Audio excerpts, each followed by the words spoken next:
कायद्यापेक्षा कोणीही मोठा नाही. सलमान खाननं कोर्टाने दिलेल्या निर्णयाचा सन्मान करावा आणि पळवाटा न शोधता शिक्षा स्वीकारावी असं स्पष्ट मत व्यक्त केलंय सलमानसोबत काम केलेले ज्येष्ठ अभिनेते विक्रम गोखले यांनी. गायक अभिजित भट्टाचार्यावरही त्यांनी संतप्त प्रतिक्रिया व्यक्त केली आहे. पाहूयात आमचे प्रतिनिधी प्रशांत नासपुरे यांनी विक्रम गोखलेंशी केलेली खास बातचीत.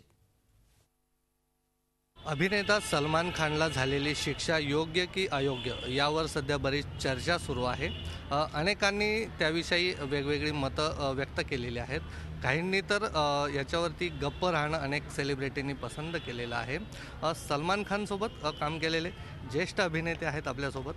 खूप खूप स्वागत आहे. खूप सध्या वादग्रस्त विषय आहे की सलमानला झालेली शिक्षा योग्य आहे अयोग्य आहे, शिक्षा कमी झाली आहे किंवा जास्त झालेली आहे, मुळात शिक्षा व्हायला हवी की नको, सहानुभूतीची लाट पण खूप आहे.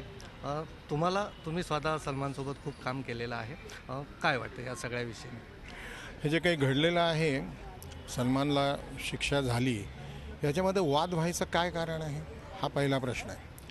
जर गुन्हा झाला असेल आणि तो सिद्ध झालेला असेल तर कायद्यासमोर कुणीही जगातला माणूस मोठा नाही. निदान आपल्या देशामध्ये तरी आपण हे मान्य करायला पाहिजे की कायद्यासमोर कुणीही मोठा नाही. दुसरीकडे सलमानला शिक्षा झाल्यानंतर अभिजित भट्टाचार्य गायक आहे, सेलिब्रिटी आहे कोलकाता, तर त्याचं असं एक विधान आहे की ज्यामुळे अनेक जणांनी संतप्त प्रतिक्रिया व्यक्त केल्या की रस्त्यावरती कुत्रे आणि माणसं दोघांनी पण झोपता कामा नये आणि सलमानची याच्यामध्ये जर त्याच्या हातनं हे घडलेलं आहे सगळं, त्याच्या सलमानची चूक काहीच नाही आहे. तर यांचं नाव अभिजित भट्टाचार्य गायक.